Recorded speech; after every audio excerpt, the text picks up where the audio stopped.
The Snoppa M1 is a 3-axis smartphone gimbal that was under £100 or $100. It has a unique design that's different to others on the market. That means it's more compact, easier to just throw in your bag and take with you, and key, requires less setup time when you put the phone in. Take the cardboard off like I've done, and then you can take the top out of the packaging, and you can see you've got your instructions there. Now obviously I've already taken my Snoppa M1 out, but I'm just showing you the ingenious way it comes packaged.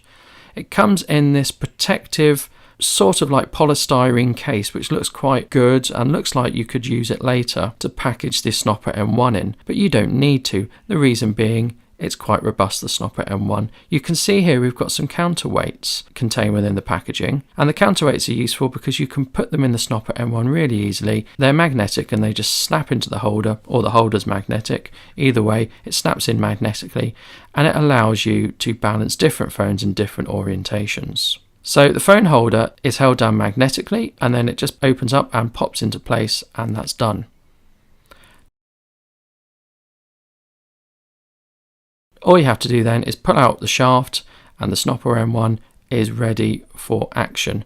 You can see here you've got your on button, and the only other power connector or input is the USB charging, which is on the other side. You've also got a tripod mount, a 1/4 inch, but I don't understand what you would use that for. Fitting the smartphone is easy, and that's what attracted me to getting the Snoppa M1. It's really easy to fit the smartphone. Put it in, you can put it in the same place each time and it balances, and you don't need to fiddle about with it. Then you just pull it out, hold it on by pressing long press, then short press I think, and then it sort of wiggles and snaps into place. And you can see that snap there. And then you've got your 3-axis stabilisation. You can see I'm moving all over the place. It does sometimes shudder like that, but I'm moving all over the place and it's keeping the phone steady. You can do these small adjustments if you want the phone pointing up or down or slightly left or slightly right, and it allows you to do that. It keeps it stable across 3 axes.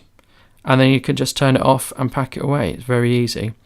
You can also press the power button once to change modes. There are different modes. I've not really looked into them. I think there's a tracking mode and a panning mode. I've not really looked into them. I only use it in the default mode. I'm going to do some comparisons now. I'm walking along a car park with my Snoppa M1 powered on, and I'm getting really stable footage on my iPhone.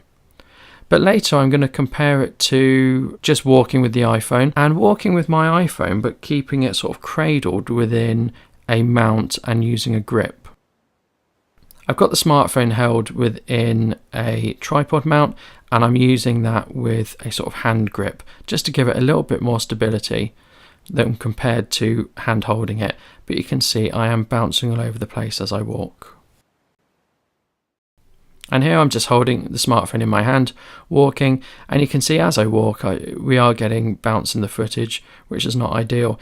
The Snoppa M1 smooths out that bounce and does make for a really smooth walking action. So would I recommend the Snoppa M1? Yes, I would. Like any smartphone gimbal, I don't think it's 100%, and there are times when you need to fiddle about with it, and there are times you'll have a few frustrations. But of the smartphone gimbals I've used, it's by far the easiest to set up, the best to just throw in your bag, and I don't spend ages balancing the phone in it. I can just put it in, use it, and it's quite easy. It works really well and it smooths the footage. So, and for under £100, I'm really pleased with it. So I would recommend it if you like to use smartphone gimbals or you don't have one yet. It's really good. Thank you. Goodbye.